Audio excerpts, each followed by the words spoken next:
Ever notice how some stories just won't quit? They kind of burrow into our brains and become part of how we see things, even if they seem a little, well, far-fetched.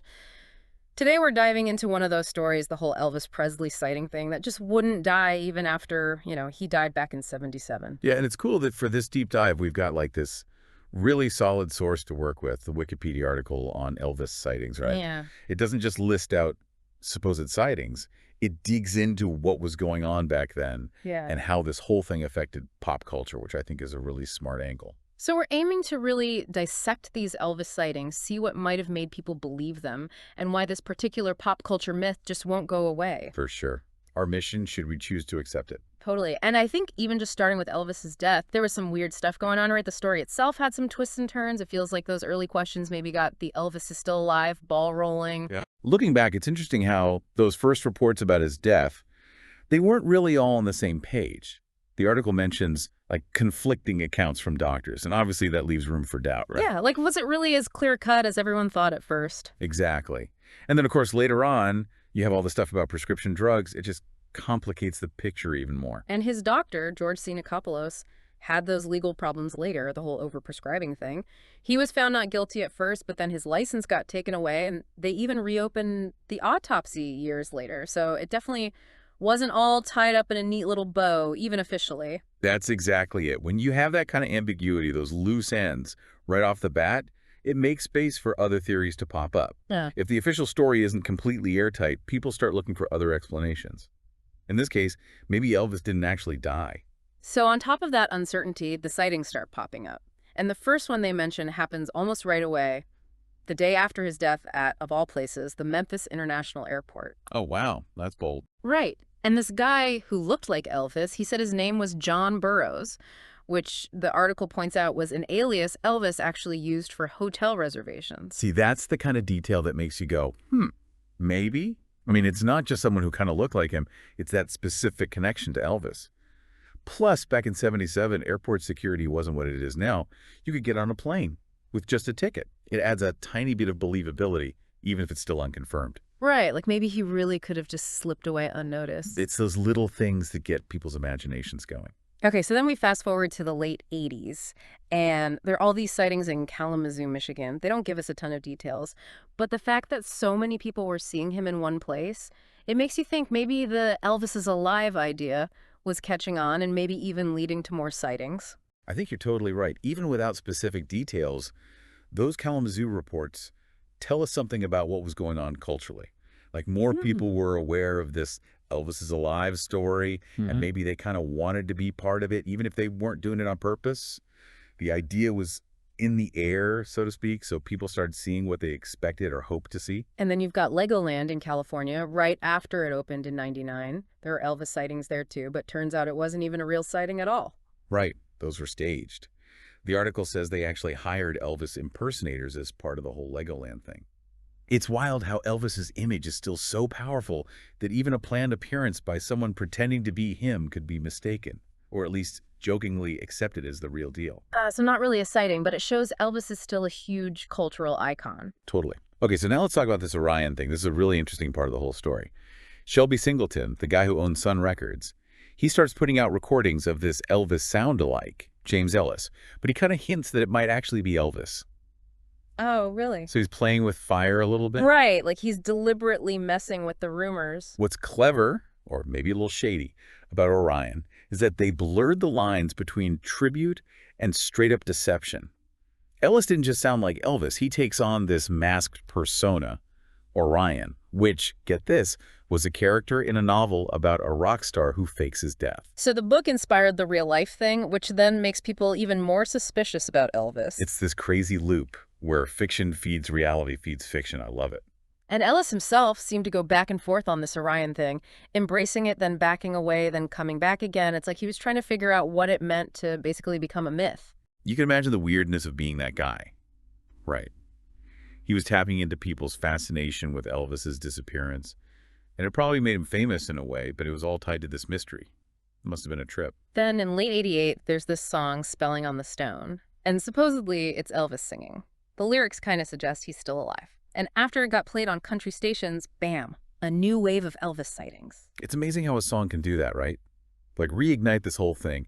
I guess hearing a voice that sounds like Elvis singing about still being out there, it really got to people. It feeds into that hope that maybe, just maybe, the rumors were true. The article even mentions that radio DJs were arguing about whether it was really Elvis. That's how real it sounded. It shows you how much people wanted to believe it. Like they were primed for that message. So then comes the Weekly World News. This tabloid really went all in on the Elvis is alive thing in this like almost legendary way. The editor, Eddie Clance, decided anytime a reader said they saw Elvis, they'd print it as fact. No questions asked. That's commitment to a bit, right? Like journalistic integrity went out the window. There's a quote from Ian Calder. He's talking about how they wouldn't even try to disprove those "I saw Elvis" calls. They just wanted a good story, and it obviously worked for their readers. It makes you wonder why people were so into it, though, you know? Yeah, like what need did those Elvis stories fulfill? They made up some wild stuff too, like Elvis getting in a motorcycle accident, recovering, traveling the world. They kept this going for at least 57 articles. It's like they created their own little Elvis universe. It's like tabloid performance art, right? Yeah. They knew people were obsessed with Elvis, so they just created this alternate reality where he was out there living his best secret life. And then they even declared him dead at 58 before saying it was a joke. Classic Weekly World News. Totally. But even shows like Unsolved Mysteries in the 90s, they did segments on Elvis maybe still being alive. Yeah, That shows you it wasn't just a fringe thing anymore. Everyone was kind of curious, even if they were skeptical. for sure. It went mainstream. All right, switching gears a bit, let's talk about movies. That rumor about Elvis being an extra in Home Alone, that one's a classic. People really thought that bearded guy in the airport scene was him.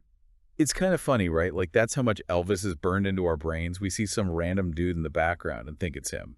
But in the article, this paranormal researcher, Ben Radford, makes a good point. Why fake your death just to show up as an extra? Doesn't really make sense. Plus, thankfully, someone actually solved this one. Kenny Biddle, he did some digging and figured out the extra. It was a guy named Gary Richard Grott, who died in 2016. He even talked to Grott's son, who confirmed it was his dad and that he knew the director of the movie. Nice. Case closed on the Home Alone Elvis. Exactly. Sometimes the simplest answer is the right one. And then we have those two Bill Bixby specials, which is kind of meta because he'd actually been in a couple of movies with Elvis. Oh, wow. I didn't know that. Yeah. So here's this guy who knew Elvis on screen. Now he's investigating whether he's still alive off screen. That's pretty cool. Must have made it even more interesting to watch. Mm. And all this is happening while people are making fun of the whole thing, like in that Liz Lanley video game and in Living Color. It shows you how much the Elvis is alive thing had become like a pop culture joke. And people still want to believe, like that fake news report in 2015 about a homeless guy in San Diego who they said was Elvis based on DNA, or the groundskeeper in Bakersfield in 2016 who looked like him. There's even a theory that he went to his own 82nd birthday party in 2017, dressed up as an old guy with bodyguards. The legend lives on. The fact that people are still coming up with these stories, even now, it shows you how strong the Elvis myth really is. It's been decades since he died, but his image and story are still so big that people see him everywhere, even if it's just someone who kind of looks like him. That 82nd birthday theory with Elvis sneaking in with bodyguards, it's like the modern-day Weekly World News. People just want the story to continue. And this Elvis is alive thing is everywhere in pop culture. The Wikipedia article lists tons of examples, songs like Elvis is Dead by Living Color, movies like Bubba Hotep, Elvis has left the building 3,000 miles to Graceland. There are jokes about it in The Simpsons, references in ALF, Men in Black, even video games like Grand Theft Auto. It's become like this go-to reference. And it's interesting how it went from something people genuinely believe to this kind of funny cultural thing. Like it's shorthand for conspiracy theories and how we deal with celebrity, death, and stuff that seems too good to be true. And seeing it pop up in so many different places, it just shows you how deeply it's rooted in our culture. It's become a joke, a symbol, a way to say something is unbelievable. So to wrap up this deep dive, looking at the whole Elvis sighting phenomenon through this Wikipedia article really highlights a few things. You've got that initial confusion about his death, which left the door open for doubt. Then a flood of supposed sightings, some believable, some totally out there. The Weekly World News taking those sightings and running wild with them. And finally, Elvis is alive, becoming a permanent fixture in our pop culture, something we reference and make fun of all the time. Totally agree. The article gives us this amazing overview of how it evolved from just speculation to this modern myth. And it shows our fascination with fame, loss, and that blurry line between what we want to believe and what we actually know. So here's something to think about. Why are we still talking about Elvis sightings after all these years? What does it tell us about how we deal with the death of icons? About how much we want to believe in something extraordinary, even when the evidence says otherwise? Are there other figures in our culture who inspire the same kind of myths and speculation? What does all of this say about us and the stories we tell ourselves?